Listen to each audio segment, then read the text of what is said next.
Mesdames et messieurs, passe pas.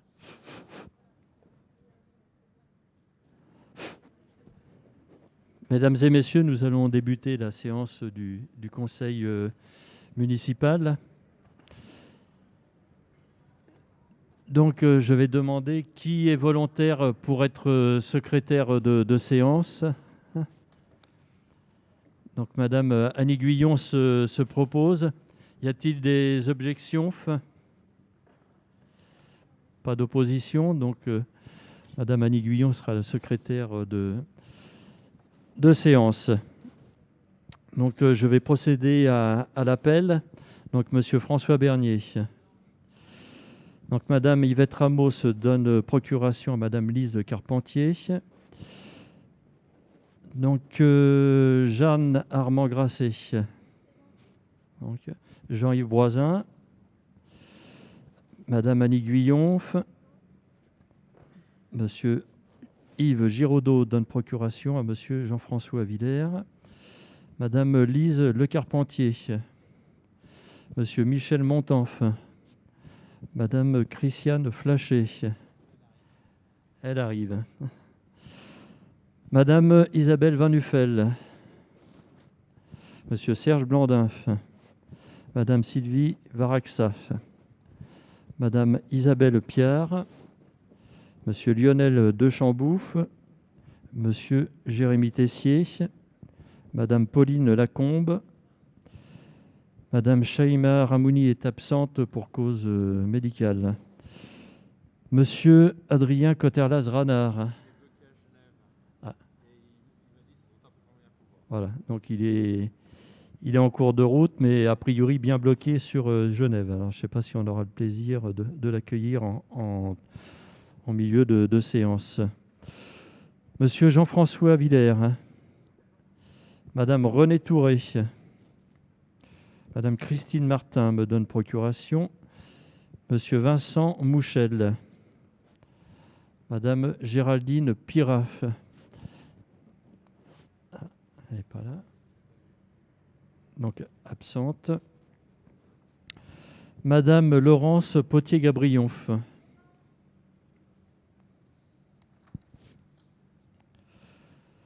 Monsieur Claude Tabuy. Madame Christelle Itnac. Donc, à donner pouvoir, me dit-on, à Madame Potier-Gabrion. Ensuite, Monsieur Marc Locatelli a donné procuration à Monsieur Claude Tabuy. Monsieur Pierrick du Cimetière.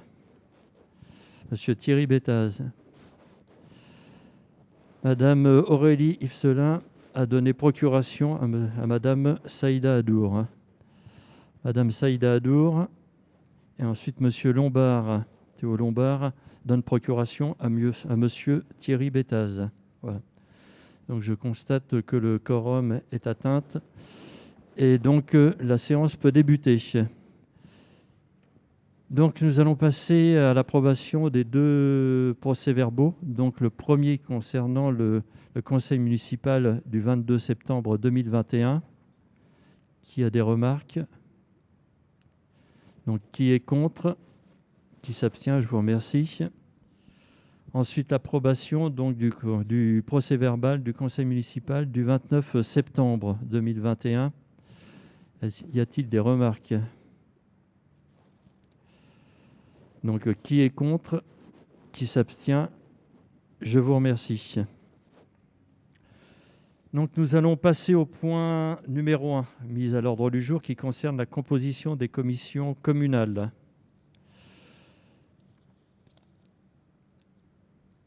Donc, suite au décès de Monsieur Serge Passaquet, donc il convient de procéder à son remplacement au sein de la commission festivités, jumelage et tourisme, dont il était membre.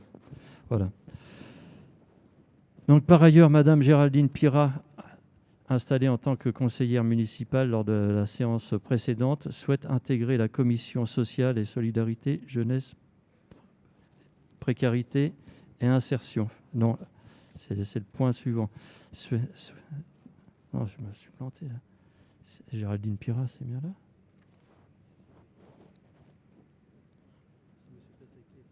Ouais. Voilà. Voilà. Donc, je propose Madame Géraldine Pira au nom de la majorité. Donc, y a-t-il d'autres candidats? Non. Donc, je vous propose, si... Excusez-moi, on parle de candidat à quoi là, pour être exact? On parle de la commission festivités, jumelage, tourisme, de celle solidarité, jeunesse, précarité, insertion et sociale. On parle de... Là, c'est celle de social, solidarité, jeunesse, précarité et insertion. Donc, Monsieur Passaquet, donc c'est un constat. Donc, il est décédé et donc il faisait partie de la commission festivités, jumelage, tourisme. Voilà, voilà, c'est bien deux choses différentes. Hein. Donc, au regard du contexte sanitaire, je propose que le vote s'effectue à main levée, s'il n'y a pas d'opposition. Voilà.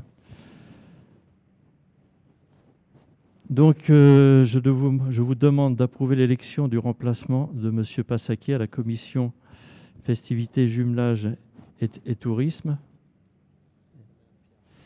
Et donc, il y a Madame Isabelle Piard qui est candidate.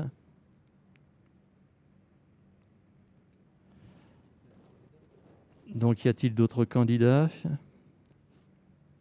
Donc, alors, de notre côté, pas de candidature. Par contre, j'aimerais savoir si Mesdames Touret et Martin, ça allait intégrer une commission à l'occasion de, voilà.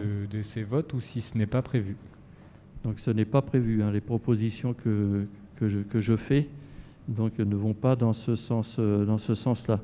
D'accord. Et devant la nouvelle absence de Catherine Martin ce soir et devant le fait que des élus ne siègent pas en commission, j'aimerais savoir si on pourrait être informé si ces élus touchent ou non l'indemnité qui revient aux conseillers municipaux. Dans la mesure où ils sont conseillers municipaux, donc ils touchent ces indemnités. Alors permettez-moi de vous dire, Monsieur Georget, et je pense qu'on pourra être largement rejoint là-dessus, qu'il n'est quand même pas très normal que des élus qui ne siègent pas en conseil municipal, qui n'appartiennent à aucune commission, touchent une indemnité, touchent de l'argent public, alors qu'ils ne prennent pas part à la vie de la municipalité.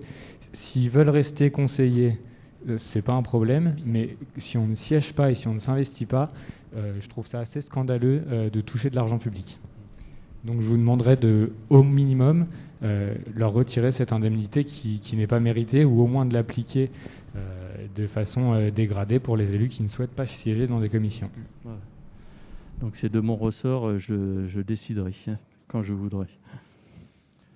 Voilà, je vous demande de faire approuver l'élection en remplacement de M. Serge Passaquet à la commission festivités, jumelage et tourisme, Madame Piard. Donc, qui est contre? Qui s'abstient? Je vous remercie. De même, de faire approuver l'intégration de Madame Pira à la commission sociale, solidarité, jeunesse, précarité et insertion. Qui est contre? Qui s'abstient? Je vous remercie. Donc, nous passons au point numéro 2, qui est le remplacement d'un membre de la commission consultative des services publics locaux. Voilà. Donc, je vous propose, en remplacement de Monsieur Serge Passaquet, donc pour le groupe majoritaire, la candidature de Madame Pauline Lacombe. Est-ce qu'il y a d'autres candidats? Voilà. Qui est contre? Voilà. Alors donc, on repasse à la délibération, savoir si vous êtes d'accord pour un vote à main levée, s'il y a des oppositions. Donc, je vous demande donc de faire approuver l'élection du remplacement de Monsieur Passaquet par Madame Pauline Lacombe. Donc, qui est contre? Qui s'abstient? Je vous remercie. Nous passons au point numéro 3, qui est la création d'un conseil des seniors, donc qui a pour rapporteuse Madame Lise Lecarpentier.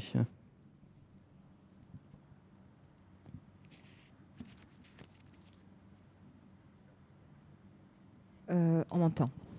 Bonsoir. Alors, le Conseil des seniors. Donc, en délibération du 17 septembre 2015, le Conseil des seniors avait été créé. Et aujourd'hui, nous le remettons en route. Il nous a fallu un peu de temps pour recadrer le principe d'un conseil des seniors. On sait que ce conseil, c'est un instrument de la démocratie participative. On sait que c'est un lieu de réflexion, un lieu de proposition.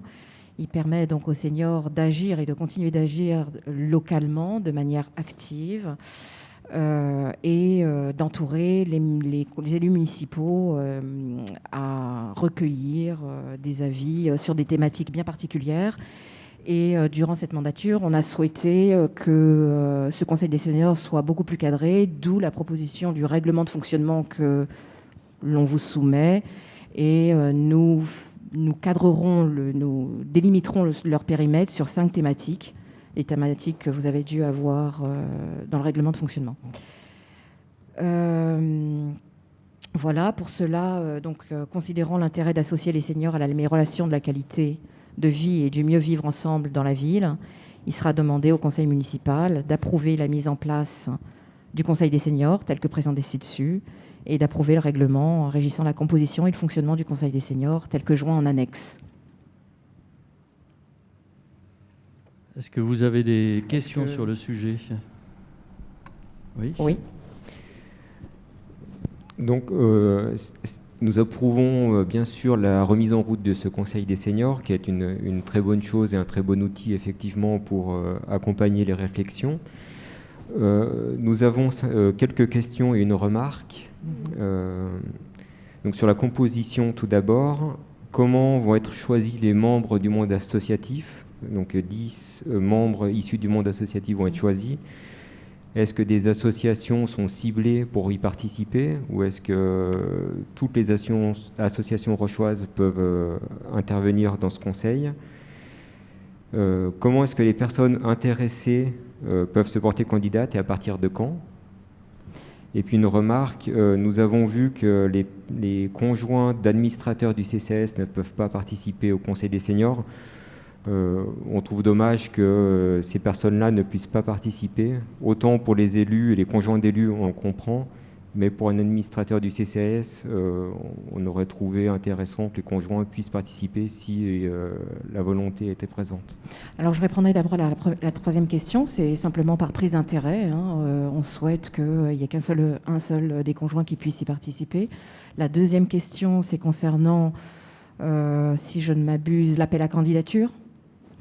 Donc ce seront des appels à candidature, donc c'est du volontariat.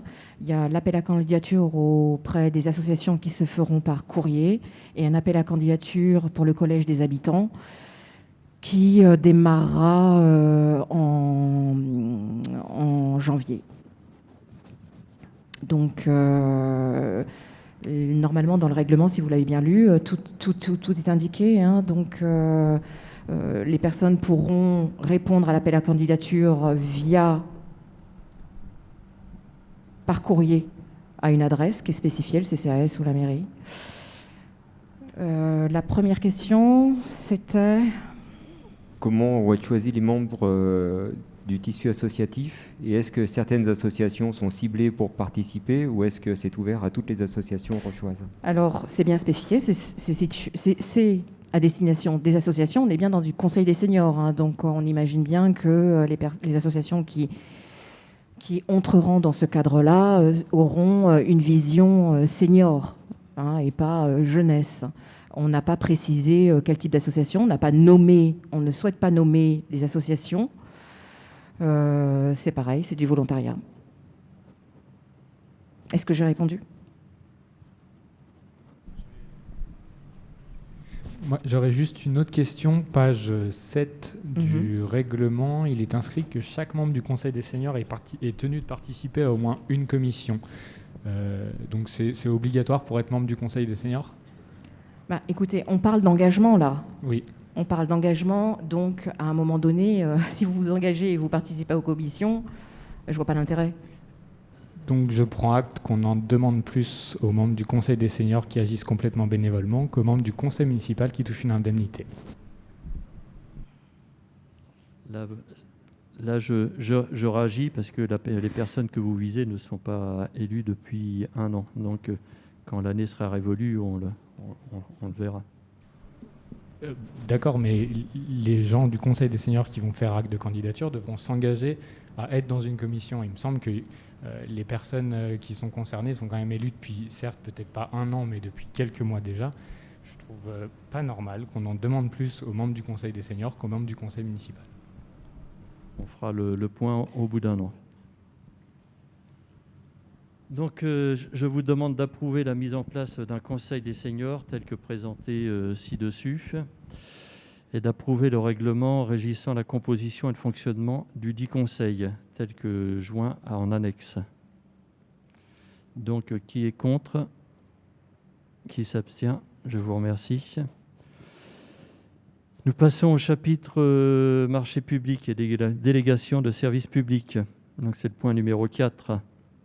La délégation de services publics du parc des expositions, donc, et qui concerne à la fois sa dénomination et son logotype. Voilà. Donc, là, vous savez qu'il y aura prochainement l'inauguration d'un nouveau bâtiment, donc, qui permettra à ce site de rayonner non plus au plan français ou au régional, mais d'avoir un rayonnement international. Donc, dans ce cadre, l'association proposait que le nom de l'association, sa dénomination et le logotype évoluent. Donc, je ne sais pas si vous avez des questions. Oui, je voudrais savoir qui va financer ce logo. Si c'est la mairie ou c'est le Roxexpo. C'est l'association qui effectue la démarche. C'était son idée et c'est elle qui va régler le bureau d'études qui était chargé de ce logo. D'accord. Merci.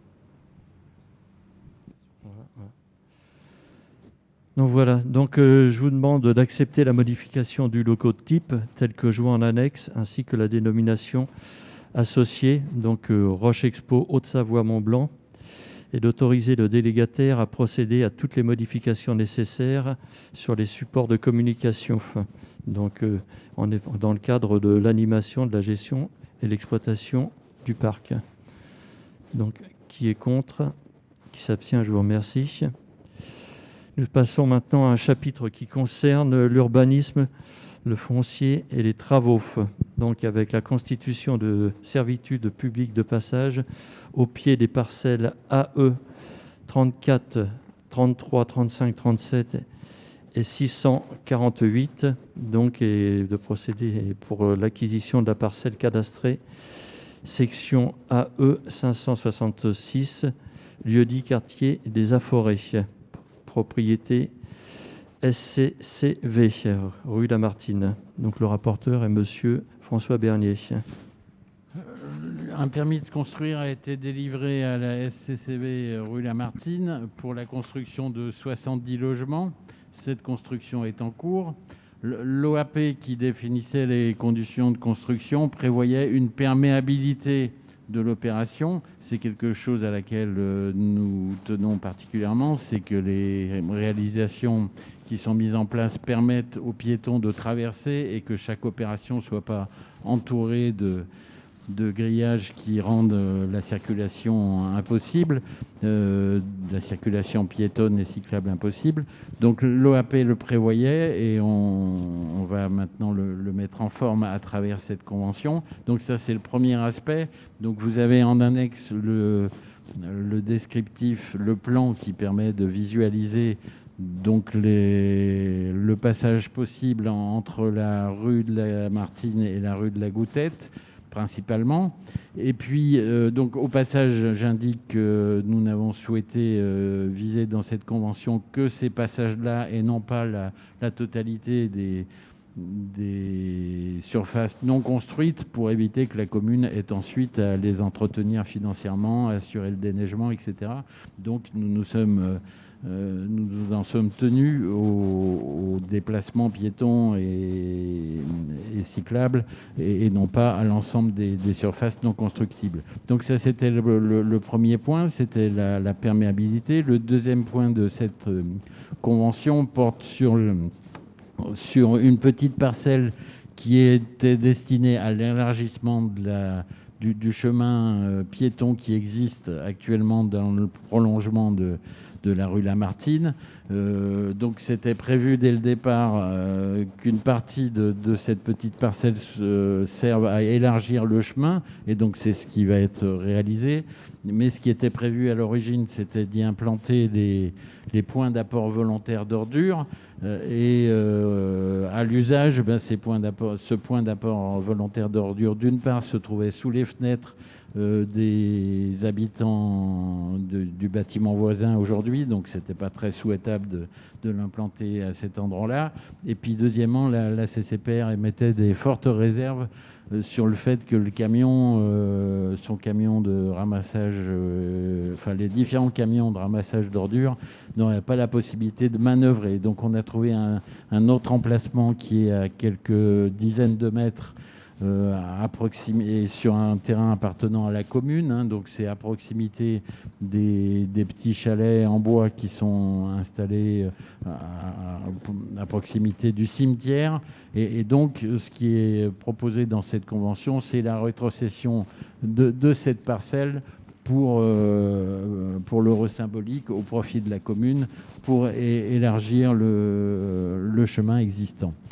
Donc, considérant la nécessité de constituer une servitude publique de passage afin de garantir la perméabilité du programme immobilier Lamartine, nécessaire au développement des liaisons douces dans le secteur de la Goutette, en considérant l'intérêt pour la commune de se porter acquéreur de la parcelle cadastrée section AE 566 appartenant à la SCV rue Lamartine, grévé de l'emplacement réservé numéro 7 du PLU en vigueur, il est demandé au conseil municipal d'approuver et d'accepter la constitution d'une servitude publique de passage à pied en tout temps et à toute heure sans indemnité, telle que rappelée ci-dessus et figurant au plan annexe, d'approuver l'acquisition de la parcelle cadastrée section AE 566 d'une contenance de 189 m² à l'euro symbolique, d'autoriser monsieur le maire ou son représentant à signer tous les actes et documents s'y rapportant, à désigner l'office notarial de maître Nicoletta, notaire à La Roche-sur-Foron,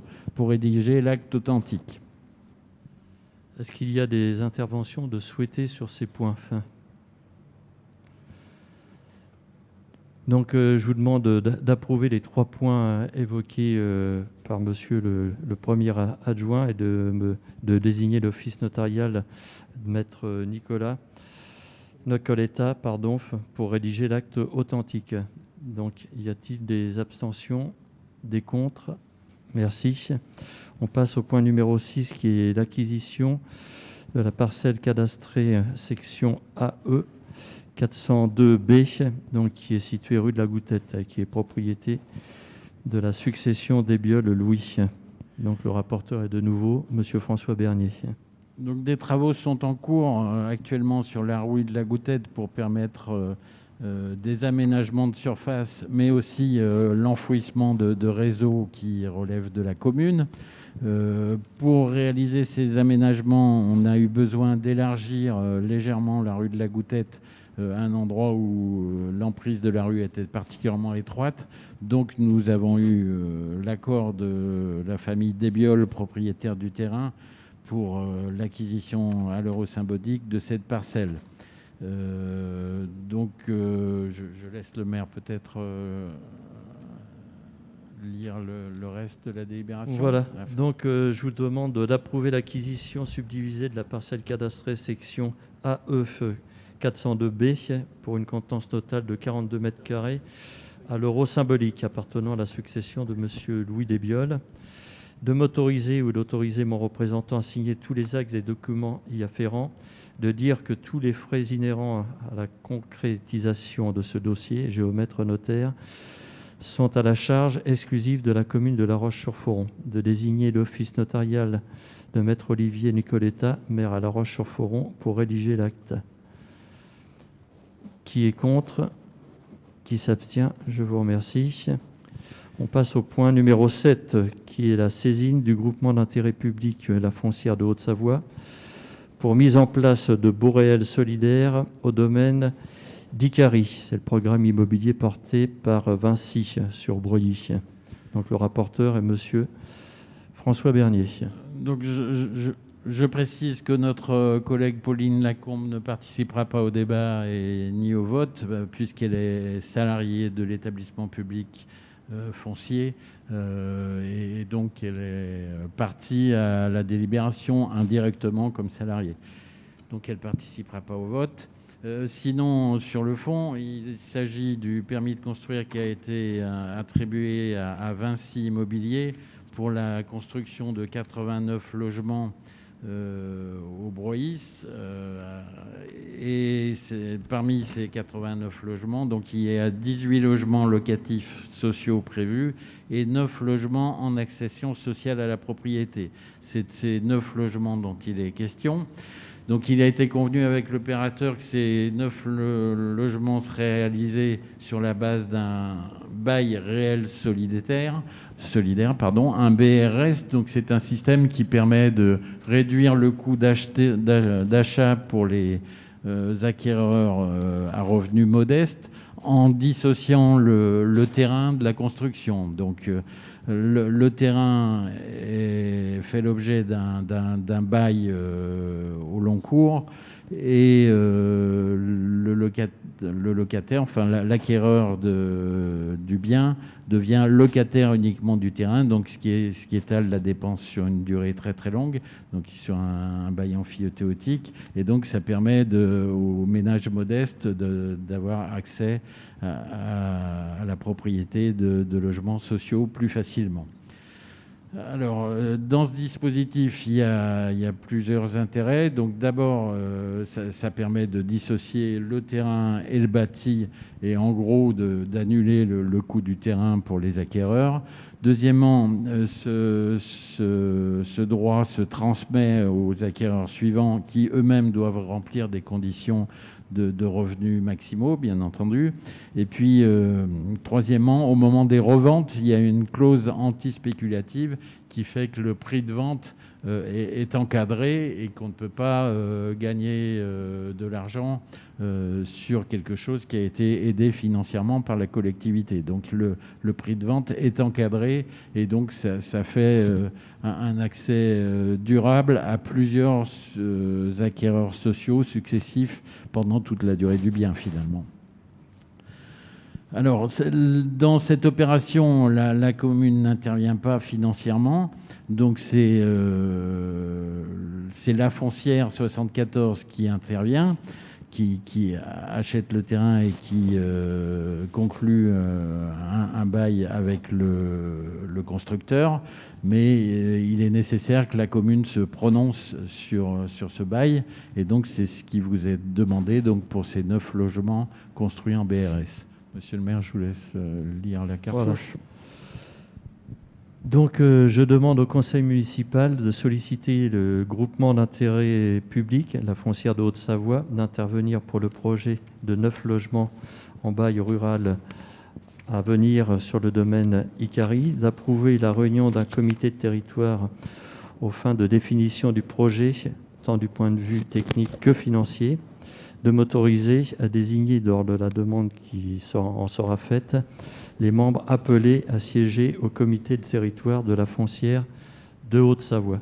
Excusez-moi, avant qu'on se prononce, alors, dans notre préparation du conseil, on a trouvé que ce dispositif nous a paru compliqué et on ne l'a pas forcément compris dans sa globalité, notamment sur le loyer qui est appliqué par rapport au fait que les propriétaires du bien ne sont pas les propriétaires du terrain, les modalités dans la participation à la copropriété du fait d'être copropriétaire uniquement de l'habitation et pas du terrain. En fait, voilà, le dispositif, il n'a pas l'air inintéressant, mais il nous a l'air complexe et on a du mal à se faire une idée concrète. Est-ce qu'on peut avoir des précisions sur le fonctionnement exact de ce dispositif et sur l'impact que ça peut avoir pour les acheteurs ? Alors, c'est un des dispositifs nouveaux, relativement, qui est issu de la loi Allure, sur lequel on n'a pas énormément de recul, effectivement, mais qui est très fortement encouragé par la préfecture. Hein. C'est quasi le seul dispositif d'acquisition sociale, d'accès à l'acquisition sociale qui est porté et autorisé par la préfecture. Donc on n'a guère le choix de choisir une autre formule. Néanmoins, dans l'esprit, je l'ai exposé tout à l'heure, c'est en gros l'acquéreur ne paye pas le prix du terrain, il paye une location pour le terrain, une location sur un bail amphithéotique, donc il étale sur la durée du bail qui va, si je ne me trompe pas, de 18 à 99 ans. Donc ça permet aux acquéreurs à moyens financiers réduits de payer moins cher, de ne pas payer le terrain, si l'on peut dire, sur le moment. Alors, très souvent, c'est les communes qui achètent le terrain ou qui en sont déjà propriétaires et qui les mettent à disposition du bailleur social et qui s'occupe de la commercialisation. Mais dans le cas précis, la commune n'intervient pas financièrement. Hein, donc c'est la foncière qui paye. Mais simplement, il faut qu'on valide cette opération, quoi. En fait, la question, c'est est-ce que... Alors certes, le prix d'achat est moindre puisque le terrain n'est pas compris, mais vu qu'il y a un loyer à payer en plus du fonctionnement de l'achat, quelle est l'économie réelle une fois qu'on a fait cet ajout ? Ça me paraît important de le comprendre parce qu'il s'agit de savoir dans quelle mesure les futurs propriétaires seront gagnants en termes de tarifs. Et après, sauf erreur, je crois que j'ai pas eu de réponse sur la partie l'impact sur la participation au conseil syndical du fait qu'on soit seulement propriétaire de l'habitation. Enfin, c'est quand même des sujets importants parce que derrière la gestion d'un conseil syndical et la participation, peut y avoir des sujets un peu majeurs pour le quotidien des gens. Voilà. Ça a l'air intéressant et je comprends que ça soit soumis à notre vote, mais vraiment on a besoin de précision pour comprendre ce qu'il en est pour se prononcer en connaissance de cause. Donc pour toutes les précisions très, très, très fines, à la limite, on pourra les communiquer d'une manière beaucoup plus complète en commission. Voilà, le principe, c'est que vous avez des baux qui sont très étalés dans le temps, et donc la location s'effectue à un faible coût. Donc par rapport à un coût de revient pour une personne qui voudrait acheter un terrain sur 10 ans, par exemple. Là, on est sur des baux amphithéotiques. Et donc, le prix du loyer est vraiment dérisoire. C'est ce qui en fait tout l'intérêt primaire. Voilà. Et la deuxième chose, c'est empêcher la spéculation, puisque tous les ans, le bien est revalorisé, mais d'une manière très, très, très modique. Voilà, et s'inscrit en fait dans un coût inférieur au prix du marché et son évolution. Ça lisse les choses dans le temps et ça évite d'avoir de la spéculation. Et lors de la transmission du bien, de se retrouver avec un bien extrêmement cher, c'est un bien qui va être mis sur le marché à un prix réduit et qui va être destiné à des gens qui eux-mêmes auront des moyens financiers faibles, donc qui ne pourraient pas s'inscrire dans un marché classique. Et donc, c'est donner la possibilité aux vendeurs et puis après, plus tard, aux acheteurs, voilà, d'acquérir un bien qu'ils n'auraient jamais pu acquérir sur le marché traditionnel. Moi, je veux bien réagir sur le sujet par rapport à Pierrick. Je le rejoins complètement. Donc, quand j'ai fait lecture, bien sûr qu'on est toujours favorable aux aides qui peuvent être données aux personnes modestes d'accéder à la propriété.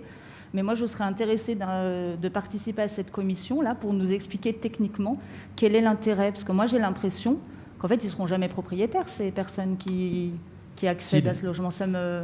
Ils sont propriétaires des murs, mais pas du foncier. Les deux sont dissociés. Ils ne sont pas propriétaires du foncier. C'est une location sur un très long terme. Donc le propriétaire, pour lui, il sera remboursé de son investissement. Mais vu la longueur de la location, voilà, le loyer mensuel donc est très faible. Par contre, les murs sont réglés à un niveau tout à fait classique au départ, sur le premier achat. Voilà. J'entends pas simplement dire que ça permet de faire baisser le prix de base par rapport au marché d'environ 30%. Voilà. Donc, un bien qui aurait été acheté 100 000 euros, c'est un chiffre aléatoire. Donc là, ne sera payé qu'à hauteur de 70%, donc 70 000 euros. C'est des chiffres approximatifs, hein, c'est une moyenne. Et est-ce que les acquéreurs conservent le droit au prêt à taux zéro, par exemple, ou aux autres accompagnements qui peuvent avoir lieu? Je n'ai pas la réponse absolue, mais logiquement, ils acquièrent tous les droits classiques à l'acquisition. J'ai jamais vu d'empêchement à ce niveau-là. Hein. Il n'y a aucune restriction. Donc ils conservent ce droit pour moi. Mais on pourra retrouver les textes plus précis en commission. Donc, et je vous dis, c'est les prix qui se retrouvent à 30% moins cher que le prix du marché. Donc. Enfin, du coup, il est compliqué de se positionner réellement sur le dispositif quand on ne sait pas le détail technique qu'il y a derrière, quoi. Même si, a priori, comme l'a dit Pierrick, ça paraît tout à fait une bonne chose, mais on aimerait avoir quand même les détails qu'il y a derrière et que cette commission puisse avoir tout ça entre les mains pour ensuite pouvoir délibérer en conseil. Bon, techniquement, je vais essayer de vous répondre, puisque dans mon programme, avec mes amis de Cap 2026, c'était ce qu'on voulait faire comme fer de lance pour La Roche-sur-Foron, pour les jeunes, puisque tous nos jeunes n'ont pas la chance d'aller travailler à Genève. Et donc, pour avoir droit à ce dispositif, il faut gagner moins de X milliers d'euros. Donc ça, c'est imposé par l'État. Ce qui est intéressant, comme a dit M. le maire tout à l'heure, il y a une réduction par rapport à un prix d'achat de 30%. Si on compte le petit chouïa qu'ils doivent verser pour ce que j'appelle la location foncière, c'est un gain minimum entre 25 et 27%. Ce qu'il faut savoir, c'est que l'emprunt qu'ils vont rembourser tous les mois à la banque, sur un prêt classique ou un prêt à taux zéro, parce qu'ils y ont droit, c'est pas à fond perdu. Puisque quand ils revendent, de toute façon, c'est dans l'acte notarié, c'est dans les accords des BRS, vous ne pouvez pas faire de la plus-value.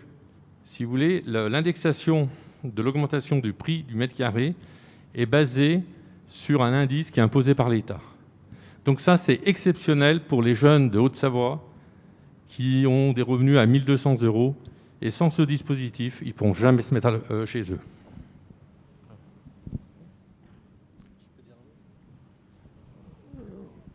Je vous confirme que le PTZ est tout à fait, M. Broisin vient de le dire. Sinon, de toute façon, si les aides annexes au BRS avaient été supprimées, ça aurait été incohérent pour faciliter justement l'accession à la propriété. Il faut savoir que la location moyenne du terrain est vraiment minime. C'est de l'ordre parfois de 1 € par mois, c'est-à-dire à peu près, c'est quasiment anecdotique. Ça ne correspond pas à la valeur réelle du terrain étalée sur 30 ans ou 40 ans.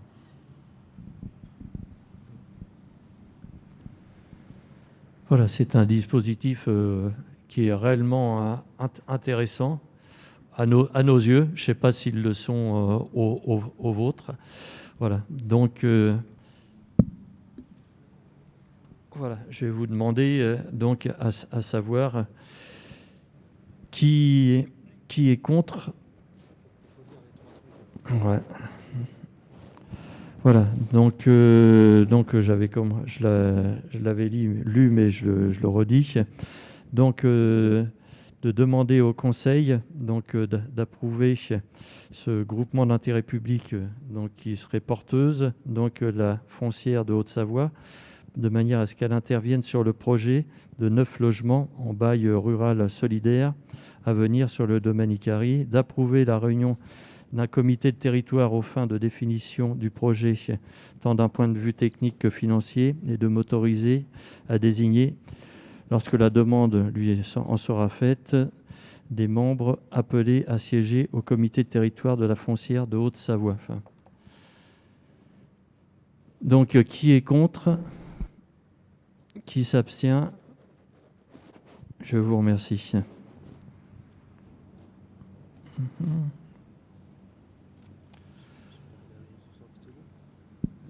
Donc on passe au point numéro 8, qui est l'avis sur le projet d'arrêté préfectoral de classement sonore des infrastructures de transport terrestre et de réseau ferroviaire. Et le rapporteur est monsieur François Bernier.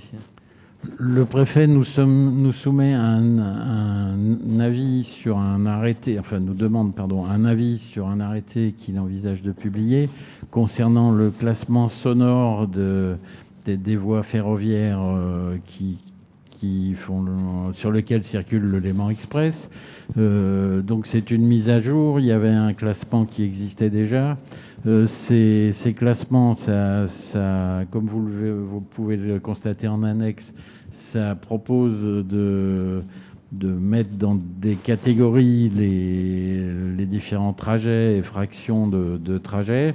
Et à ces catégories correspondent des largeurs différentes sur lesquelles s'imposent des règles d'isolation acoustique. Donc c'est l'objet principal, c'est pour les bâtiments futurs qui seront construits le long de la voie ferrée. Cet arrêté permettra de définir quelles règles d'isolation acoustique sont applicables.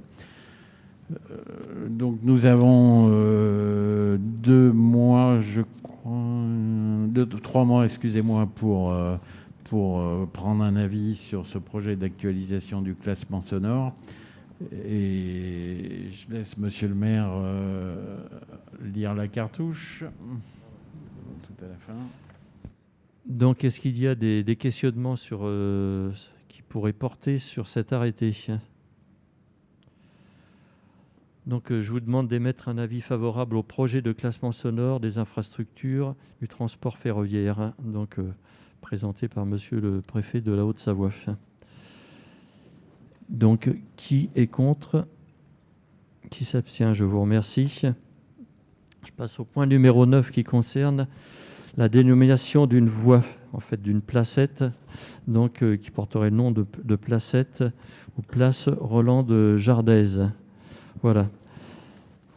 Donc il y a une place donc où vous vivez, qui est située devant l'immeuble dit Vercelli, mais qui ne porte pas officiellement ce nom. Donc ça pose des problèmes d'ordre administratif et contentieux. Voilà. Et donc il est proposé de la dénommer placette Roland de Jardez, en hommage à l'investissement de cette ancienne élue rochoise, première femme adjointe au maire, donc à La Roche-sur-Foron, sous le mandat de monsieur Jean Borin. Donc c'était en 1971, puis réélu en 1977 sous le mandat de monsieur Albert Clavel. Donc madame Jardez et sa famille aussi a émis un avis favorable et se trouve honoré de cette proposition et donc favorable à ce qu'elle soit présentée au conseil municipal. Donc, considérant qu'il appartient au conseil municipal de délibérer sur la dénomination des voies et espaces publics, il vous est demandé au conseil municipal d'approuver la dénomination placette Roland de Jardez telle que proposée ci-dessus. Mais peut-être que vous avez des interventions. Non. Alors donc, qui est contre? Qui s'abstient? Je vous remercie. C'est une personne qui est honorée qu'on ait pensé à elle, et c'est vraiment une excellente chose, voilà, pour cette femme qui s'est investie pour la commune et sur 2 mandats. Le point numéro 10 concerne les conventions de droit d'usage dans le cadre de la construction du réseau de desserte en fibre optique en très haut débit, donc situé au carrefour de la rue de l'Europe et de la rue des Vernes et de la rue du Faucigny, donc ça c'est un autre endroit, au profit du conseil du syndicat des énergies et d'aménagement numérique de Haute-Savoie, le CIAN. Voilà. Donc le rapporteur, la rapporteuse est Madame Jeanne de Grasset. On parle là, oui, dans ce point de la question du déploiement de la fibre optique dans le quartier de Cadoré, pour les rues de l'Europe et rue des Vernes, et parallèle à la rue des combattants d'AFN pour la rue du Faucigny, dans le quartier ici, au-dessus de la Foire Expo. Donc le CIAN a besoin de conventions pour des questions administratives, techniques et financières avec la mairie pour le déploiement de cette fibre optique. J'en profite pour annoncer que d'ici 2022, quasi tous les foyers rochois devraient pouvoir être raccordables au très haut débit. Donc voilà, là c'est pour des questions plus spécifiques liées à des travaux, en lien avec des travaux qui ont lieu pour l'enfouissement des réseaux. Le CIAN en profite pour intégrer la fibre de manière enterrée dans les travaux d'enfouissement actuels pour le réseau aérien qu'on est en train de mener. Voilà, je ne sais pas s'il y a besoin de plus de... Est-ce qu'il y a des questions sur le sujet ? Oui.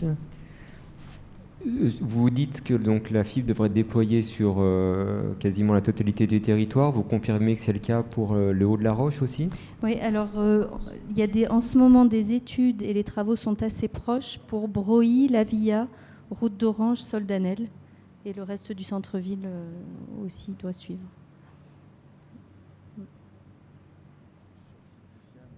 Donc, je vous demande d'approuver les conventions de droit d'usage telles que jointes en annexe, de m'autoriser ou d'autoriser mon représentant à signer les dites conventions ainsi que tous les actes et documents y afférents. Donc, qui est contre ? Qui s'abstient ? Merci. Nous passons au point numéro 11 qui concerne la convention de transfert de gestion du domaine public, donc au niveau de la rampe des tanneries au profit du CIAN. On va de nouveau abréger. Donc, avec pour rapporteuse Madame Jeanne de Grasset. Je vais rentrer dans ce point 12. Juste par rapport à la question précédente, sur le site du CIAN, vous avez tous les éléments sur votre quartier et quand la fibre doit être déployée. Donc cette convention, à nouveau, entre le CIAN et la commune concerne le remplacement de la chaudière à gaz la salle des fêtes à Orange, qui a été remplacée par une centrale à bois granulé. Donc dans le cadre des certificats d'économie d'énergie, le CIAN... Je crois que c'est pas le bon point, je crois. Je suis désolé, vous avez passé le point 11. Ah, pardon. Excusez-moi. Donc là, c'est dans la convention de transfert, profit des syndicats, toujours pareil. C'est la mise en réseau d'initiatives publiques donc pour le déploiement des télécommunications électroniques. Donc c'est de nouveau la fibre optique. Et c'est de nouveau une question de convention technique, administrative, financière, mais qui concerne la rampe des tanneries. Voilà, des questions. D'accord. Y a-t-il une intervention ? Oui, je souhaiterais savoir de quel côté il va se situer cette armoire. Parce qu'il y a un banc, il y a un point d'ordure à votre droite, quand vous descendez. Donc je souhaiterais savoir où vous voulez mettre cette armoire. Donc, on vous fera un mail alors, oui. On vous informera. D'accord. En espérant que vous n'allez pas enlever le banc, parce qu'il est bien utile pour nos riverains. De ne pas enlever quoi? Le banc, il est bien utile. Oui, bah non, certainement. Oui. Je ne sais pas si vous savez où c'est. Non. Là, quand il y a des travaux, on ne retire pas les bancs, les arbres, on coupe. Je pose la question parce que vous ne savez pas répondre. Voilà, donc, même à côté du banc, il y aurait la place. Donc c'est un endroit que je connais bien. Voilà. Donc je pense que vous en êtes conscient, enfin j'espère, puisque vous connaissez bien l'endroit. Voilà, je vous demande d'approuver le transfert de gestion du domaine public. Juste une autre intervention. D'après la convention, sur le plan, il semble que ce soit le long de l'avenue de la Bénite-Fontaine, le long de la barrière en fait qui plonge sur la rampe des tanneries et sur le parking du Canada. Je ne sais pas si vous pouvez me le confirmer déjà. Et l'autre chose, c'est une armoire en fait qui fait 2,20 m par 1,60 m, qui n'est pas très esthétique le long de l'avenue Amélie de Fontaine. Je ne sais pas s'il existe des choses plus esthétiques ou si quelque chose est prévu pour rendre l'installation de cette armoire un peu plus sympathique.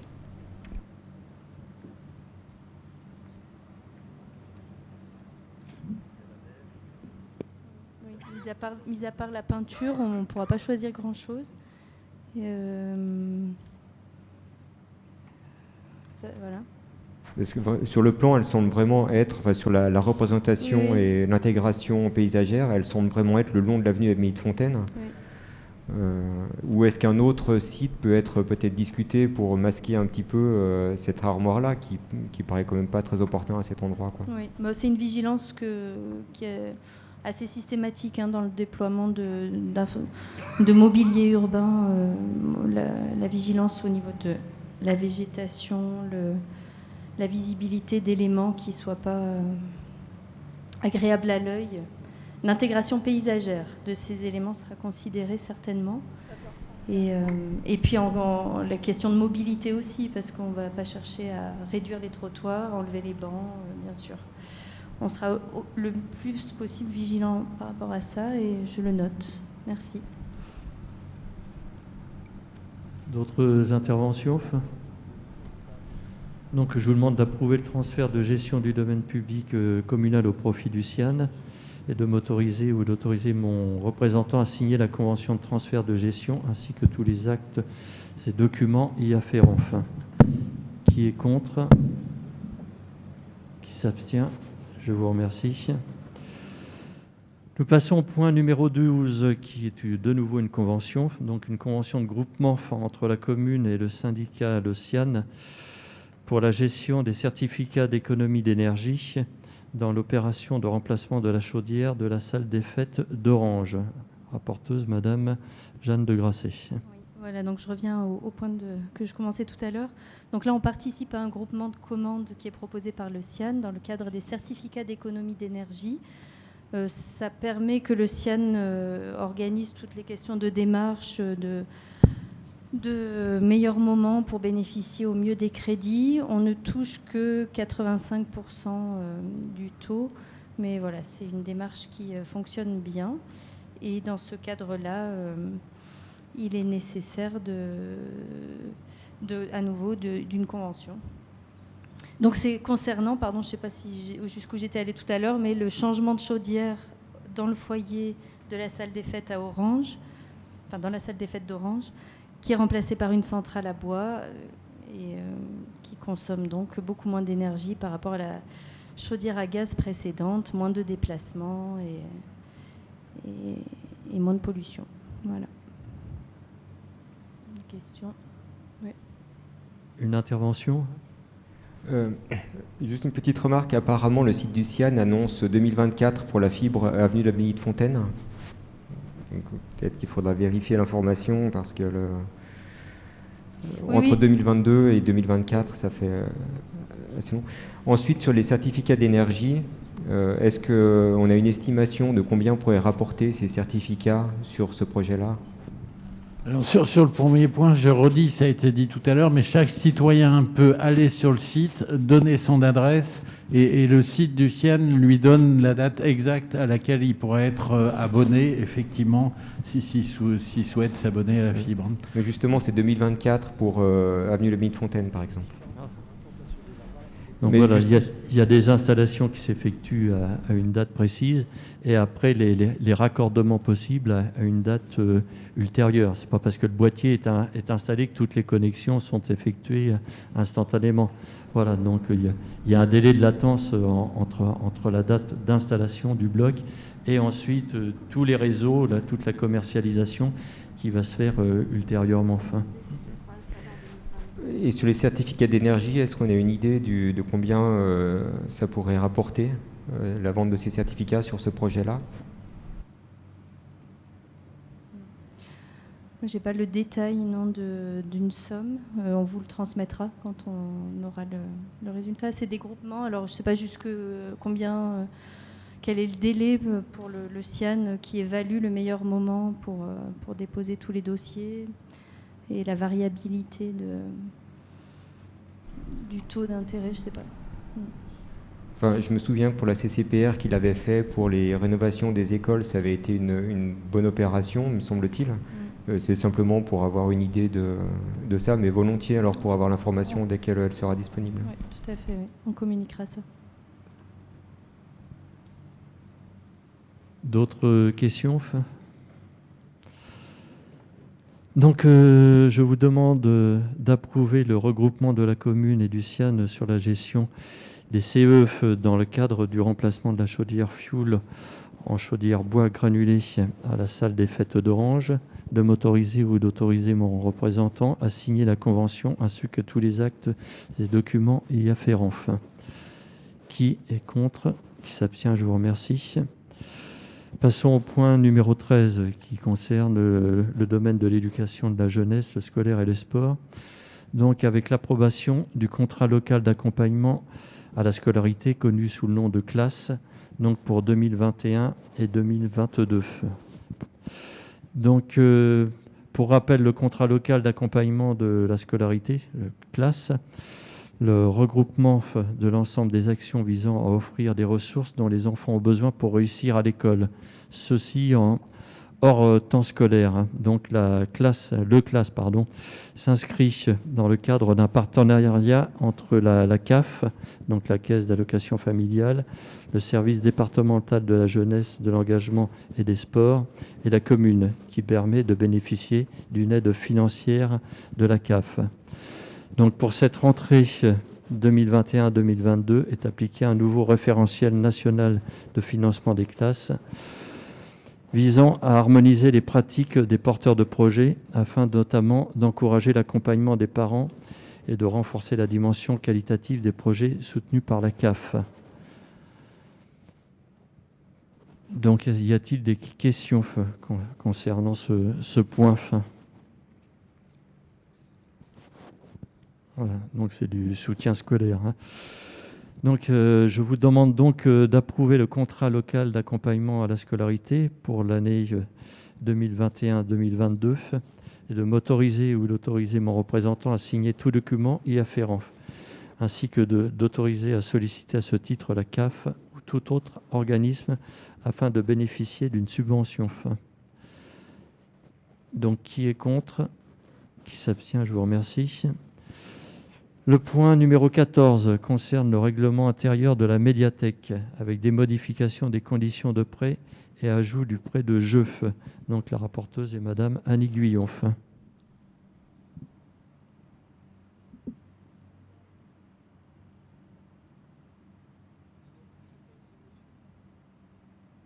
Bonsoir à toutes et à tous. Alors, le règlement intérieur de la médiathèque. À l'origine, les jeux de société donc, étaient utilisés sur place à la médiathèque, soit pour de l'animation ou juste pour que les personnes puissent jouer. En tout cas, voilà, les jeux de société restaient à la médiathèque.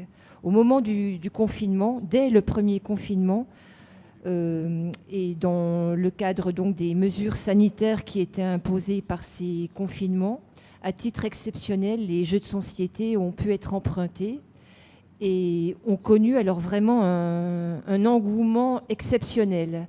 Donc le prêt des jeux s'est continué. Actuellement, avec l'acquisition de nouveaux jeux de société, donc c'est-à-dire en augmentant le fonds de ces jeux de société, les jeux peuvent à la fois être empruntés et à la fois aussi être utilisés sur place pour des animations, pour que les gens puissent jouer sur place.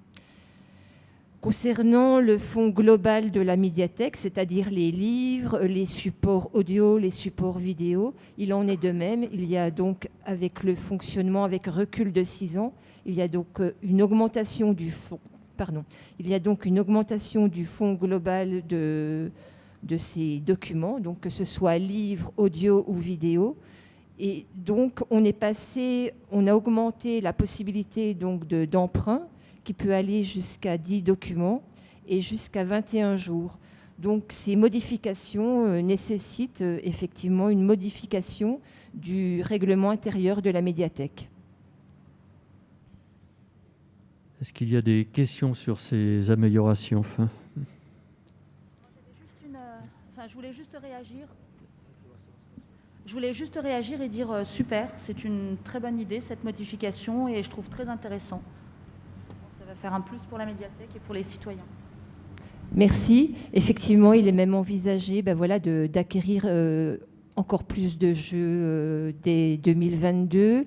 Là, pour le moment, on a surtout des jeux liés pour les enfants, auxquels les parents, pour faire plaisir à leurs enfants, jouent également. Mais là, du coup, effectivement, les acquisitions pour 2022 porteraient sur des jeux pour les adolescents et des jeux aussi pour les adultes et jeux pour les familles, mais plus axés, effectivement, jeux ados et jeux adultes. Et vraiment, il y a un engouement qu'on n'aurait pas imaginé. Donc, on s'engouffre dans cette voie puisqu'elle correspond vraiment à des besoins et à des demandes. Eh ben, on encourage. Super. Merci. Une deuxième intervention. Deuxième intervention, donc... Non, pardon. Pardon. Je m'emballe. Notre groupe est ravi de voir que les jeux de société achetés à l'époque avec le budget du Conseil des enfants servent et soient très utilisés. On en est ravis. Merci. Effectivement, on va continuer dans cette voie. Voilà. C'était un bel élan qui avait été donné à l'époque par les enfants. Et donc, on poursuit sur cette dynamique. Donc, je vous demande d'approuver la modification du règlement intérieur de la médiathèque et de dire que celui-ci entrera en vigueur à compter du 1er décembre 2021. Qui est contre? Qui s'abstient? Je vous remercie. Donc, nous passons au point numéro 15 qui concerne la charte du bibliothécaire, pardon, je vais y arriver, bénévole, donc avec l'ajout du service de portage à domicile. Alors effectivement, donc il y a une charte. Chaque bénévole de la médiathèque signe une charte afin de garantir un cadre du bénévolat et les engagements de la commune à son égard.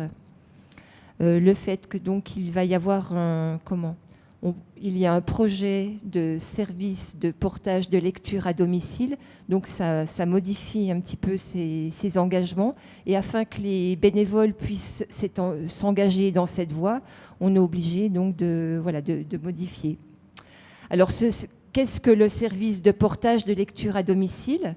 Donc, avec un petit nom Bibadom, accompagné donc d'une jolie citation de Masson Coulet, qui est « La lecture nous offre un endroit où aller lorsque nous devons rester où nous sommes ». Donc ça symbolise bien effectivement ce portage de lecture à domicile.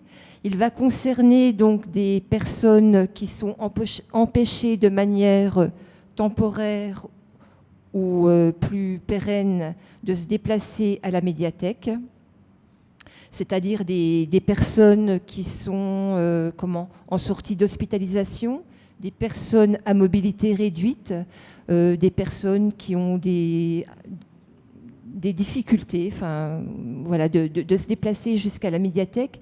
Et l'objectif, effectivement, c'est de pouvoir donner accès à la littérature, à la culture à tous, même donc pour les personnes empêchées.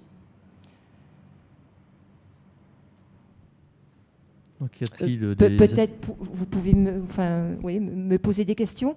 Donc, ces personnes devront adhérer à la médiathèque comme tout autre adhérent. Il y aura donc une information qui va pouvoir être faite par différents médias, la presse ou autres, de manière à informer de ce nouveau service. L'idée, ça serait donc déjà d'aller présenter le service aux personnes qui seront intéressées. Ensuite, une fois qu'il y a adhésion d'un nouvel adhérent, c'est d'aller par exemple à son domicile, on va dire à peu près une fois par mois, sur une durée de 20 à 30 minutes, et de lui apporter soit de la lecture, des magazines, ou même des supports audio et vidéo. Et il y aura aussi même une possibilité de lecture à haute voix.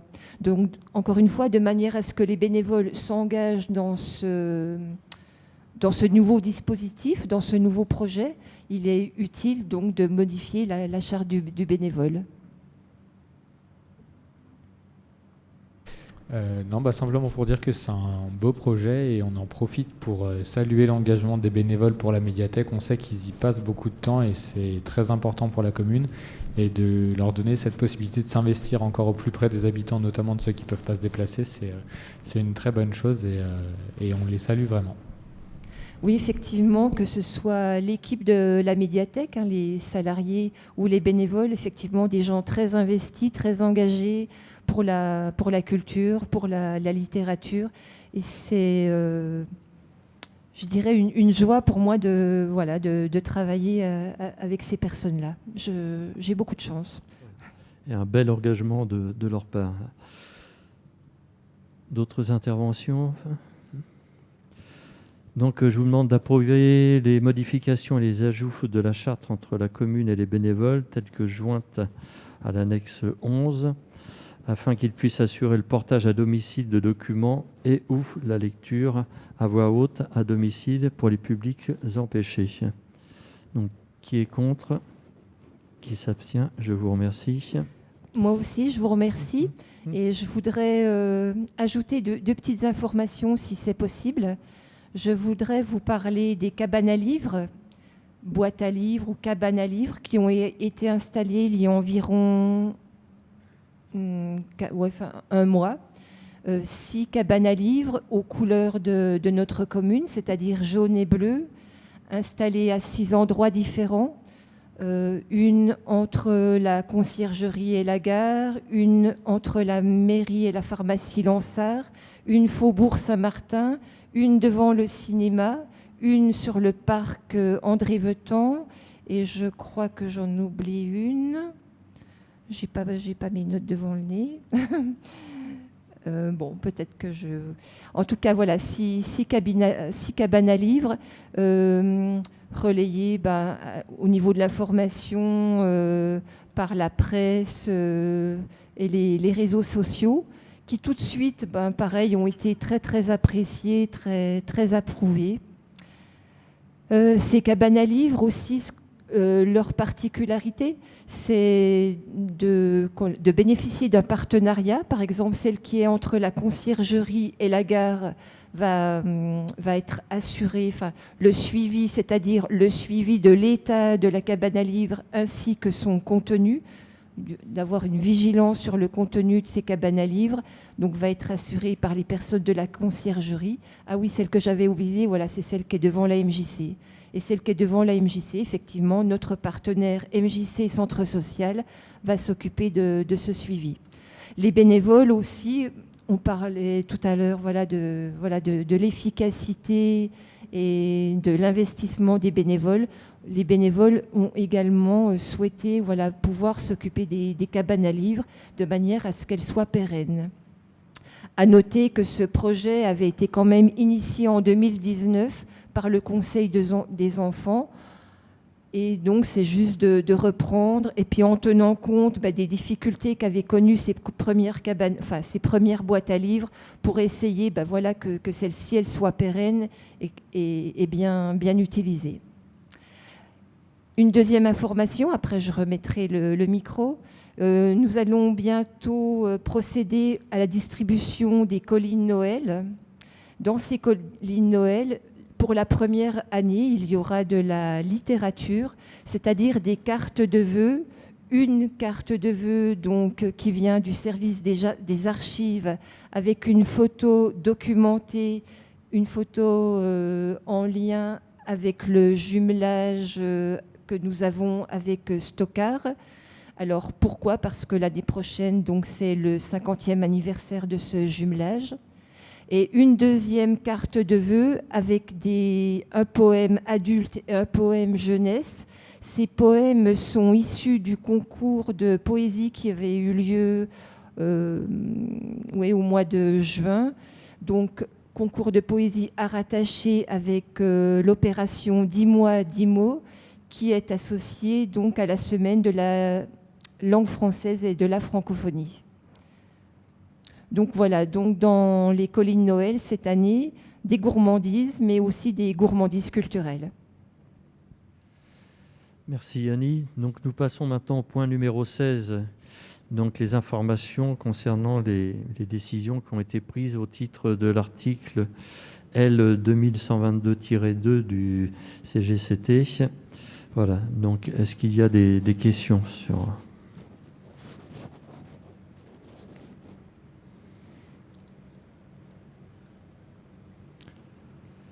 Donc toujours dans le domaine des informations, donc pour la date retenue pour les vœux à la population, donc sera le 28, excusez-moi, le vendredi 14 janvier.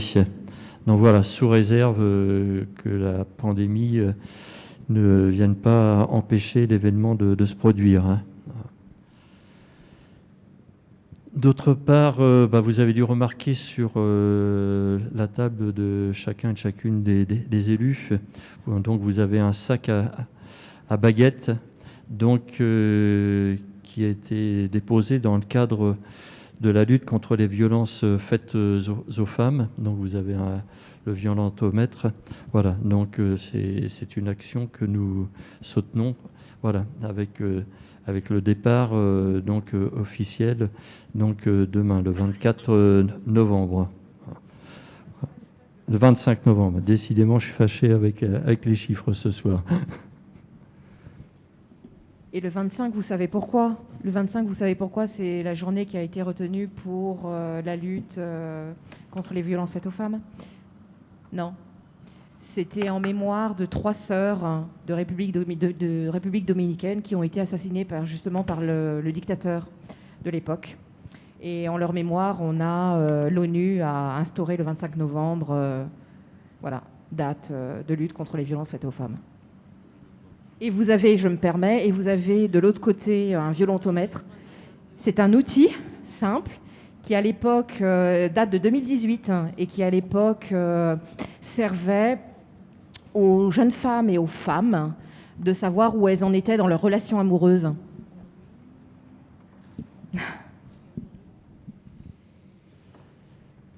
Je vous propose de passer aux questions orales, voilà, en précisant que ce sont des questions orales, s'il ne s'agit pas de débat. Donc une question, une réponse, voilà, c'est quelque chose que nous avons instauré, c'était une nouveauté pour pouvoir dire aux minoritaires de pouvoir s'exprimer, pour m'aider, et comme vous n'êtes pas maître de l'ordre du jour, de pouvoir vous exprimer. Mais je demande un minimum de discipline et d'engagement à ce niveau. Voilà. Je propose que Vounou pour la Roche pose ses premières questions. Oui, on aurait souhaité un bilan des marchés, si c'était possible.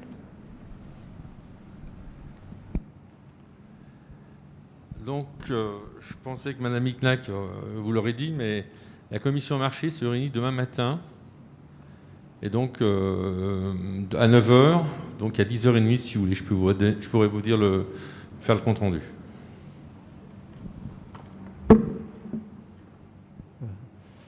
Donc, on ne va pas... Il s'agit de ne pas travailler et de devancer un travail qui sera fait collectivement. Donc, la deuxième question...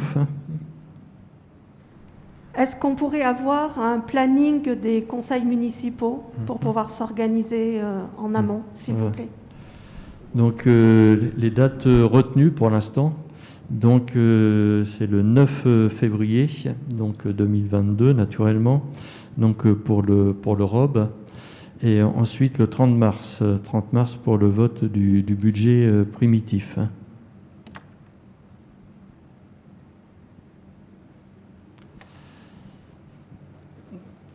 La troisième question, qui était le deuxième dans votre ordre. Oui, alors, vous ne nous tiendrez pas rigueur, j'imagine, de l'ordre des questions. Absolument pas, je vous rassure. Donc, en cette période hivernale où tout le monde scrute la qualité de l'air et le brouillard qui peut s'installer, Nous avons été sollicités par plusieurs Rochois pour savoir s'il était possible d'avoir un affichage de cet indicateur sur les panneaux de la ville, donc celui de l'Office du tourisme par exemple. Ça se fait d'ailleurs dans d'autres communes voisines. Ça serait très utile à la fois pour les personnes fragiles, pour les pratiquants d'activités sportives. Ce sujet a été évoqué en commission écologie déjà avec Jeanne à plusieurs reprises et elle regrette aussi de son côté que ce sujet ne puisse pas être mis en avant. Donc on pose aussi la question ce soir, est-ce que réellement les difficultés techniques ne permettent pas d'avoir un affichage de la qualité de l'air et sous quel délai peut-on espérer avoir cet indicateur et voir cet indicateur sur les panneaux d'affichage de la ville?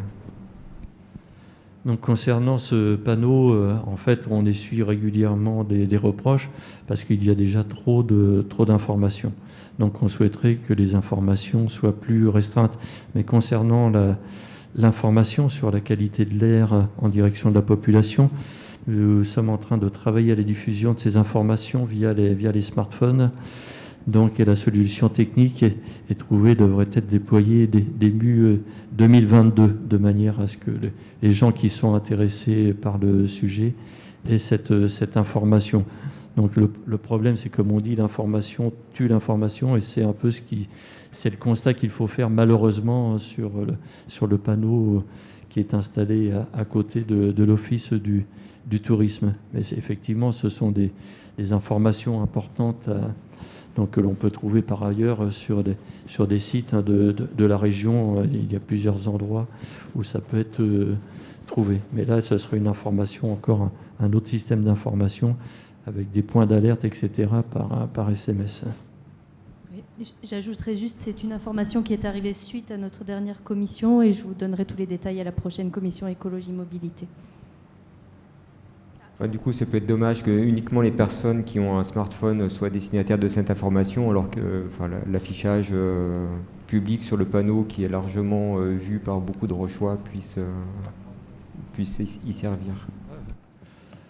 Donc on peut le mettre, mais ça va être noyé dans une information où plus personne ne voit ce qui est important au niveau des événements à venir. En fait, c'est plus des panneaux d'information qui concernent les événements à venir que le quotidien. Voilà. Mais c'est une question qui est effectivement primordiale.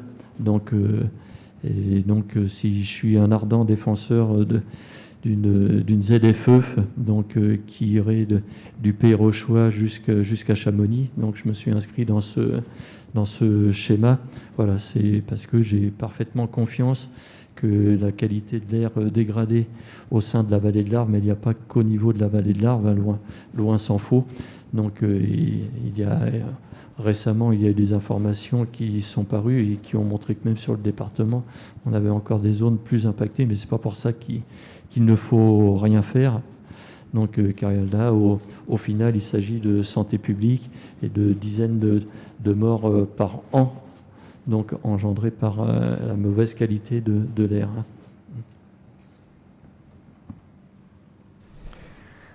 Du coup, pour la dernière question de notre groupe, elle portait sur la note technique qu'a rédigée l'agence Écomobilité pour les préconisations pour l'aménagement d'une piste cyclable sur l'avenue Jean Jaurès. Donc, je ne vais pas revenir sur le détail de la note technique. Je sais que mes collègues élus ont largement relayé nos préoccupations sur le sujet dans la commission dédiée. J'aimerais des éclaircissements notamment sur le calendrier prévu, parce qu'il a été mentionné par ailleurs que ces travaux pourraient être liés aux travaux qui doivent commencer en janvier sur cette avenue. Je voulais savoir ce qu'il en était. Est-ce qu'ils démarreront en même temps? Si oui, est-ce que les marchés pour le faire ont été lancés? Enfin, voilà, je crois que ça nécessite des éclaircissements en termes de timing. Et puis ensuite, on a reçu de la part du directeur de cabinet un mail nous conviant à une réunion restreinte pour échanger sur ces travaux. Et je dois dire que je suis assez surpris de la composition de cette réunion, que je trouve très très très très restreinte pour le coup, et sans doute dommageable pour l'information des Rochois et pour les débats me semble nécessiter des aménagements aussi importants de la voirie, sur un axe aussi majeur pour notre ville. Si je peux me permettre, je trouve que 4 représentants du collectif de riverains, déjà c'est peu. Le collectif de riverains, comment a-t-il eu connaissance de ce projet, puisque jusqu'à maintenant il était gardé relativement au sein de la municipalité. Donc je pense que tous les riverains ne sont pas au courant et que 4 représentants pour une avenue aussi grande, ça, c'est très très peu. 4 représentants d'associations d'usagers de cycle, alors c'est bien. Quand on voit les associations et qu'on connaît un peu les représentants de ces différentes associations, on se rend compte qu'il y a quand même un mélange des genres et qu'il y a toujours une seule et même association qui est beaucoup représentée quand il s'agit de faire participer les Rochois, au détriment des autres sans doute. On pourrait se dire que les représentants des associations des commerçants seraient extrêmement bienvenus dans une telle réunion. Alors qu'il y ait un membre de chaque minorité qui puisse participer, j'ai rien à dire là-dessus. Mais en fait, voilà, vous preniez la démocratie participative pendant votre campagne, le fait d'associer les citoyens à la prise des décisions. Là, on est sur quelque chose d'extrêmement important qui va changer le visage de notre ville, qui va changer les conditions de circulation. Au-delà du fait que je pense que toutes les études n'ont pas été réalisées pour prendre pleinement conscience des impacts que ça aura, je crois que ça mériterait une réunion publique beaucoup plus large que 12 personnes réunies au sein d'une salle de réunion. Vous avez terminé. Donc, je me permets de vous répondre de façon non polémique. Donc, vous souhaitez une réunion d'information. Nous l'avons prévue bien plus large que cette réunion à 12, parce qu'il y a deux types de réunions différentes que nous avons prévues. Une réunion de travail, d'échange, vraiment avec les gens les plus directement concernés, donc avec les riverains en particulier. Donc à laquelle participeront 4 riverains, membres d'un comité de riverains qui s'est créé récemment, 4 élus, 2 de la majorité, 2 que nous avons proposés aux 2 oppositions, et 4 représentants des utilisateurs du sigle. Donc il s'agit là d'une réunion de travail restreinte et pas d'une réunion d'information. C'est une réunion qui s'adresse à des gens qui ont déjà une maîtrise du sujet et avec lesquels nous souhaitons co-construire le projet. Donc cette réunion-là, elle est prévue le 9. Nous allons adresser à l'avance tous les documents dont nous disposons, donc tous les documents qui ont été proposés par le cabinet d'études qui a travaillé sur la question, qui nous a proposé plusieurs options. Donc on échangera sur ces options et on vous les présentera également et nous pourrons échanger, sachant qu'il n'y a pas de décision qui n'est prise à cette date-là sur certaines de ces options. Elles sont ouvertes et c'est vraiment quelque chose qu'on souhaite avancer collectivement et on souhaite co-construire ce projet. Après, ça, c'est une réunion de travail. On ne peut pas travailler à 300, c'est sûr. Donc, on a prévu que cette commission ne comporte que 12 membres. Mais par ailleurs, on prévoit une réunion publique qui aura lieu probablement le 15, éventuellement le 16 décembre. Ça dépend des disponibilités de salles, où là, on s'attend à avoir éventuellement plusieurs centaines de personnes et où on exposera essentiellement la question des travaux pour l'instant. Donc j'en dis quelques mots quand même de ces travaux. Donc ce qui est prévu, c'est à partir de la mi-janvier, des travaux qui sont faits à l'initiative de la CCPR au départ pour le réseau des eaux usées. Et pour éviter d'avoir à défoncer la chaussée à plusieurs reprises, nous avons prévu d'utiliser les mêmes tranchées pour les réseaux qui sont gérés par la commune. Donc ces travaux seront partagés par la commune et la CCPR. Ils dureront 1 an et demi. Ils comporteront 5 tronçons successifs, c'est-à-dire qu'on ne va pas bloquer la rue Jean Jaurès d'un bout à l'autre, mais que ça sera par tronçon sur 1 an et demi, que ça va sans doute causer des difficultés provisoires de circulation, c'est certain, mais que sur chacun des tronçons, on a prévu des modalités de contournement et de déviation, et donc ça sera exposé dans les réunions que j'évoquais, qui aura lieu le 15 décembre a priori. Voilà, donc il y a, concernant les pistes cyclables, donc c'est une première réunion, hein. Les pistes cyclables, elles se font à l'issue des travaux, c'est ce qui vient en dernier. Donc bien sûr, on commence par creuser les tranchées avant de s'occuper de ce qu'il y aura en surface. Donc il y aura d'autres réunions de travail sur la question des pistes cyclables. C'est simplement la première réunion, celle-ci. Voilà, donc je vous invite à participer, à être productif dans ces réunions. Donc la réunion d'information ouverte à l'ensemble de la population, sans doute le 15 décembre, éventuellement le 16, et celle qui est une réunion plus restreinte de travail et de partage et de co-construction, celle-là, elle aura lieu le 9 décembre et on vous communiquera à l'avance tous les documents qui ont été produits par le cabinet d'études. Alors, simplement, pourquoi est-ce qu'on commence par cette piste cyclable-là ? C'est parce que ça nous paraît rationnel d'utiliser les travaux qui vont avoir lieu pour ne pas rebloquer la circulation pour d'autres travaux quelques mois après, et qu'ensuite, c'est un des axes prioritaires de notre plan de développement du cyclable, puisque ça permet de relier la gare au centre-ville, et donc c'est un des axes principaux les plus intéressants. On sait que l'utilisation du train en ce moment est en expansion, hein, en particulier pour ce qui concerne la direction de Genève, mais on sait aussi qu'il va y avoir la SNCF va offrir un nombre de trains beaucoup plus considérable sur le haut de la vallée, donc c'est vraiment un axe crucial. Il ne faut pas que les gens qui vont utiliser le train, et c'est très bien, viennent embouteiller tout le quartier pour se rendre à la gare et pour se garer à proximité. Donc il est aussi important qu'ils viennent par d'autres moyens, et en particulier en utilisant le vélo pour se rendre à la gare. Voilà, j'en dirai pas plus pour le moment. Du coup, je ne suis pas sûr d'avoir cerné. Quand est-ce que pourraient débuter concrètement les premiers travaux de pistes cyclables ? Alors, les travaux de pistes cyclables, ils se font à l'issue de la phase de construction, donc de travaux d'enfouissement des réseaux qui débutent mi-janvier et qui durent 1 an et demi. Donc c'est sur chacun des tronçons, à l'issue des travaux relatifs à cet enfouissement, que ça prend place. Donc ça ne sera pas avant mars-avril ou plus tôt pour le premier tronçon.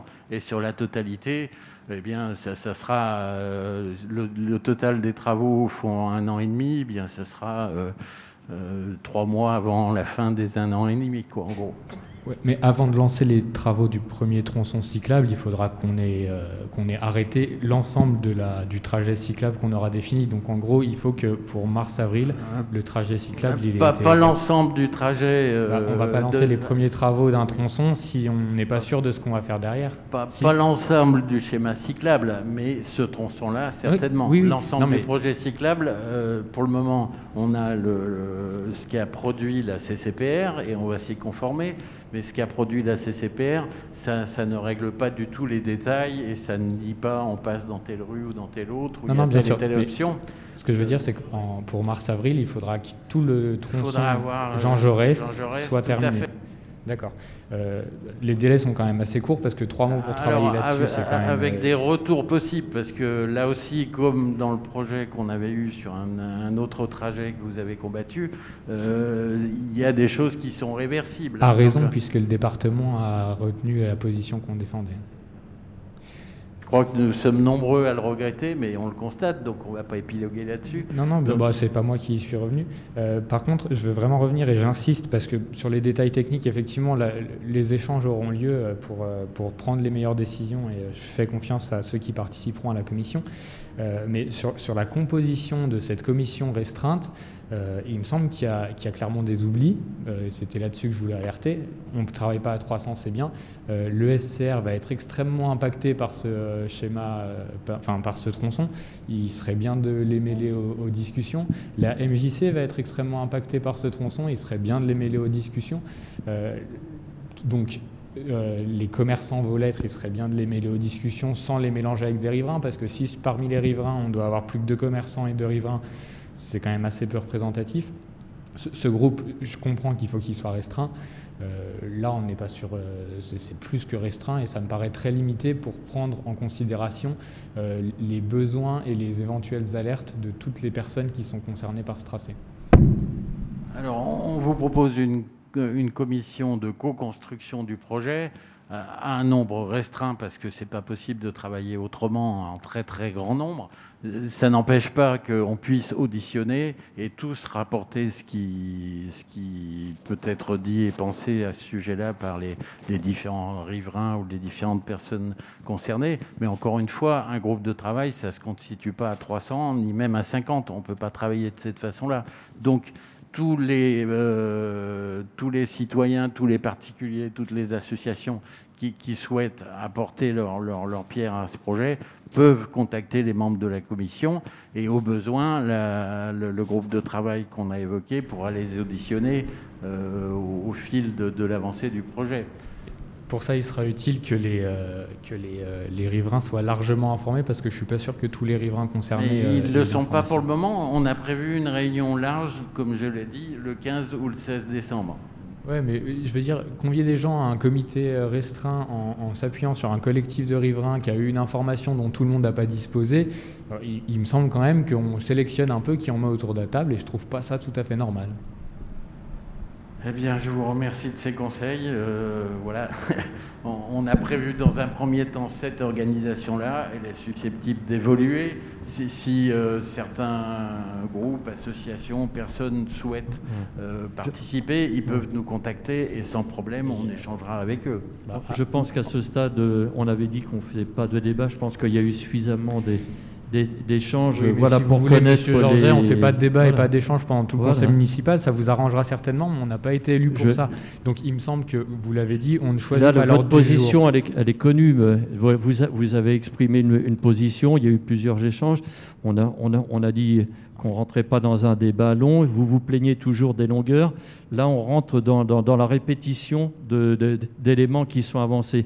À un certain moment, il faut être sérieux, il faut avoir un minimum de discipline. Et je passe la parole à La Roche pour demain. Je veux bien avoir un minimum de discipline, mais on est quand même là pour discuter. Si vous nous laissez plus le temps de discuter, dites-le nous et je comprends pourquoi Madame Martin est absente depuis 9 mois. Ce sont des questions orales. Mais les questions orales, vous savez comment ça se passe. Logiquement, on pose la question, il y a une réponse, ça s'arrête là. Je pense que là, on est déjà rentré sur des échanges qui ont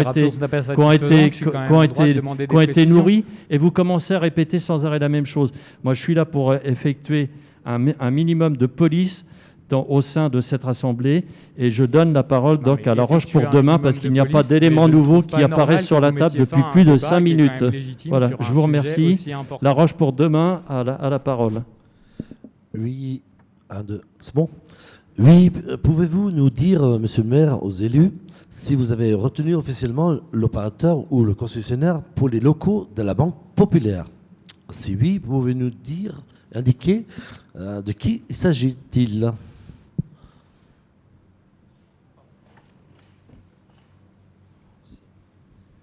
Alors, nous n'avons pas retenu le concessionnaire. Nous sommes en train de discuter de les tester, d'en tester plusieurs. Sur le plan de... vous savez, il y avait un différend sur le maîtrise du bâtiment avec un désaccord entre notre maîtreur et celui de la banque. C'est toujours pas résolu, c'est en cours, mais on n'est pas géomètre et on ne travaille pas à leur place. Je voulais plutôt vous parler de la réunion qu'on a eue le 19 novembre avec une quinzaine de professionnels de santé de La Roche et avec la présence de la secrétaire et d'un facilitateur de la FEMA-SORA, c'est-à-dire de la Fédération des maisons de santé d'Auvergne-Rhône-Alpes. Et cette première réunion leur a permis de nous dire à peu près, en tout cas a priori, leurs attentes et leurs questions. Et nous avons répondu dans la mesure du possible. Et puis, on va reconvoquer à d'autres dates parce que cette date et cet horaire n'étaient pas idéal pour tous. Donc, on leur a demandé de nous préciser comment il fallait les convoquer, dans quelles conditions. Et puis, petit à petit, on va constituer un projet de santé qui sera l'axe de l'objet de la maison de santé. D'accord. Nous sommes très curieux parce que ça traîne.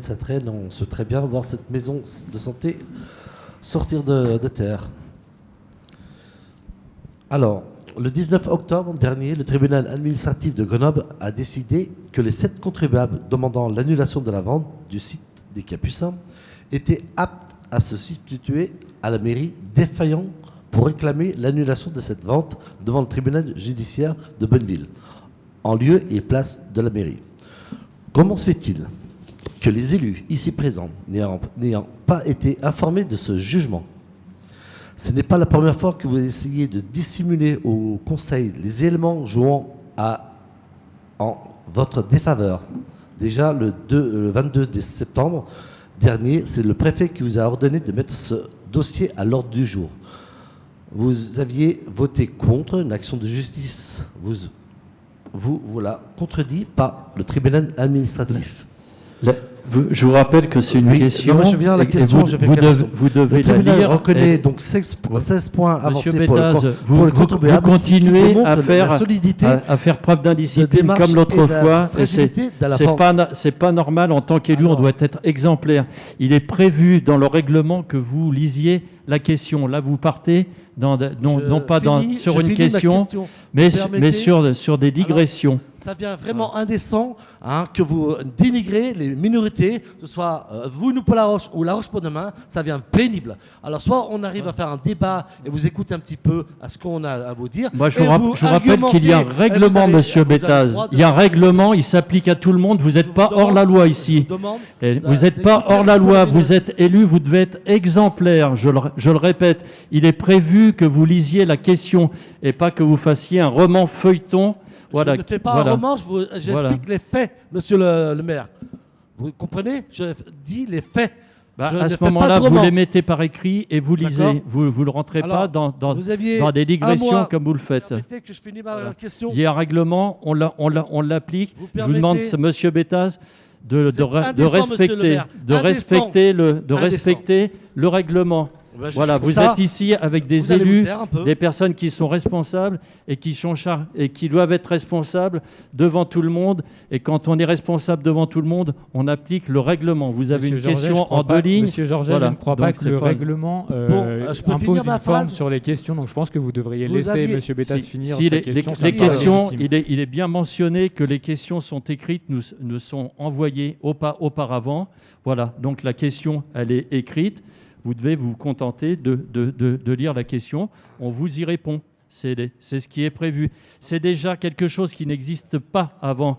Donc, on permet le débat, mais on ne permet pas tout et n'importe quoi. Les questions diverses n'existaient pas avant, monsieur Georget? Les questions diverses n'existaient pas auparavant? Ça n'existait pas en questions orales diverses. Ça n'existait pas. Vous avez inventé le concept de questions diverses en conseil municipal. Je vous félicite, monsieur Georget, mais ça existe absolument partout. Et c'est une disposition légale, donc vous n'avez rien inventé. Le minimum serait quand même de laisser les gens, que ce soit nous ou l'autre groupe d'opposition, poser les questions qui sont les leurs. Là, ce n'est pas la question que pose M. Bétaz, n'est pas celle qu'il a envoyée. Alors que dans le règlement, c'est bien marqué. Vous aviez 1 mois pour contester le jugement devant le tribunal devant le Conseil d'État. L'avez-vous fait et quelle suite comptez-vous donner au dossier? Alors, à vous. Je vous remercie. Alors, je serai plus bref que la question. Oui, nous avons introduit un appel devant le Conseil d'État et au passage, l'hôpital André-Votan aussi introduit un recours contre cette décision. Et comment se fait-il que le jugement, les élus n'ont pas eu ce dossier? Ils ont voté. Il n'y a pas de secret, vous l'avez également, j'imagine. Pardon? Non, mais moi, vous l'avez aussi. Les élus ici présents, pourquoi ils n'ont pas le jugement? Pourquoi vous ne donnez pas les documents? Il n'est absolument pas caché, je l'ai évoqué à plusieurs reprises en commission. Donc, si je ne le lis pas, si je ne pose pas la question, personne ne l'a. Mais vous l'avez vous-même, c'est vous qui avez introduit le recours. Enfin, pas vous personnellement. Mais je ne parle pas de moi, je parle des élus ici autour de la table. On n'a jamais caché ce document, on n'a pas de raison de le cacher. Donc, pour répondre à votre question, oui, nous introduisons un recours devant le Conseil d'État et oui, l'hôpital en votant le fait également.